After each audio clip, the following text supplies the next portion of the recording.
What do you think of when you hear the word trust? And I mean that in the context of estate planning, things like your will, power of attorney, healthcare powers of attorney. What do you think of when you hear the word trust?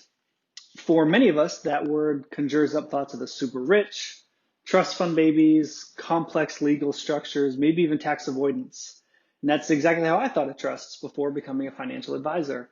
And I think that they are widely misunderstood, and I would argue just as widely underused. Most of us dismiss them without fully understanding their usefulness. And so without further ado, here are 4 reasons to consider a trust no matter your net worth. The first reason is that you avoid probate, and it's important at the outset to understand the difference between your estate and your probate estate. The former is your entire net worth when you pass away, things like brokerage accounts, IRAs, 401ks, real estate, life insurance, anything you own either in part or in whole will be part of your estate. Your probate estate refers to your assets that will pass through the probate court. An asset that is a named beneficiary, something like an IRA or a life insurance, that will avoid probate. So might a jointly owned asset, like a home that you own with your spouse. The beneficiary designation and the joint ownership allow the assets to pass easily and relatively quickly to the heir or co-owner. Now, anything that lacks joint ownership or beneficiary may pass through the probate courts, where it can be tied up for anywhere from 6 months to a year, sometimes longer if the estate is contested. So in addition to this inconvenience, the probate process can be costly, with thousands of dollars being paid to the court instead of to your loved ones. Ideally, you want as few of your assets as possible to be a part of your probate estate so that you can avoid delays and costs. And this is especially true when it comes to a solely owned business. More on that in just a minute. So incorporating a trust as part of your estate plan can help you divert your assets away from the probate courts and to your family members. Now, the second reason is that you maintain privacy. Another benefit of a trust is privacy. It's not widely understood that your probate estate is public record. That's right, the value of your home, brokerage accounts, checking accounts, who inherits your wealth, the name of your executors, the value of your business, all will become public record if allowed to pass through the probate courts. In the age of identity theft, this is something that you want to avoid. So depending on your views on privacy, this can either be a minor or a major inconvenience. But as a business owner, the lack of privacy creates some competing interests, and here's how. For the purposes of your estate, it benefits you to value your business as low as possible to avoid any potential estate taxes and probate fees. Yet, if your heir or surviving spouse plans to sell the business, it's in their best interest to receive top dollar. A savvy buyer will think to look through probate records in the hope the business passed through probate and was given a low valuation. So if that's the case, now your spouse or your heirs will be arguing against the valuation that they or someone close to them put before the courts. Another potential issue is that business valuations can be expensive, sometimes running as much as $10,000 to $15,000. To the extent that your assets are owned by a trust, they will not be reported to the court, nor will they become public record. No one will know who your beneficiaries are, what they stand to receive from your estate, or when and under what conditions they will receive their inheritance. In other words, a trust allows your personal affairs to remain private.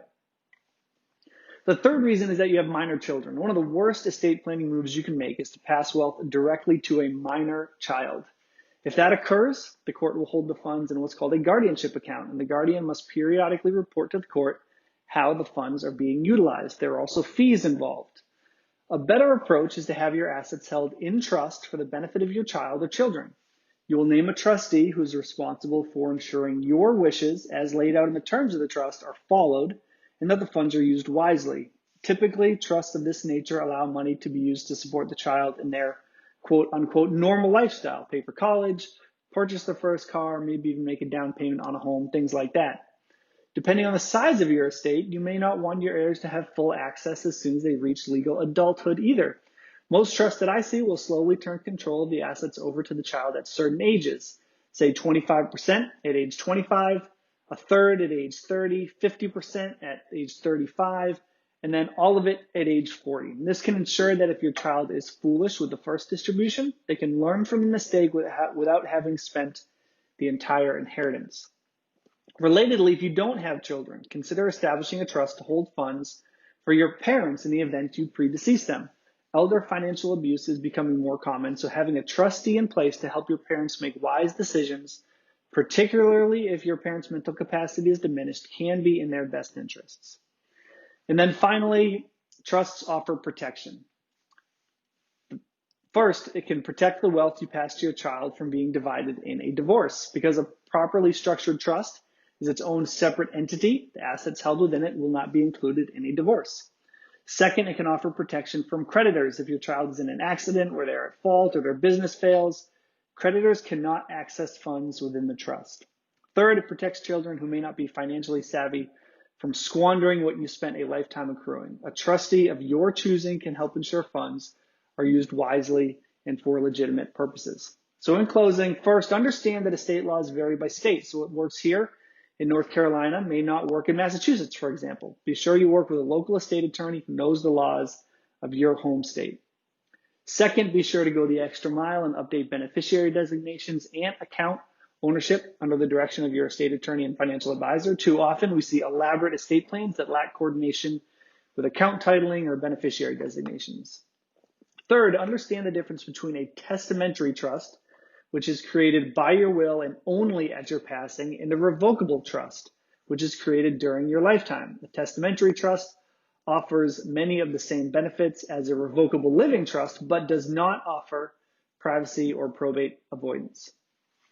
No one likes to think about their estate plan. It's often the hardest item to get our clients to take action on, but the importance of it cannot be overstated. And a key component of your estate plan is a trust. Utilized properly, it can help you avoid the probate courts, maintain privacy, provide for your minor children or aging parents, and protect your wealth from being divided, seized, or taken for granted.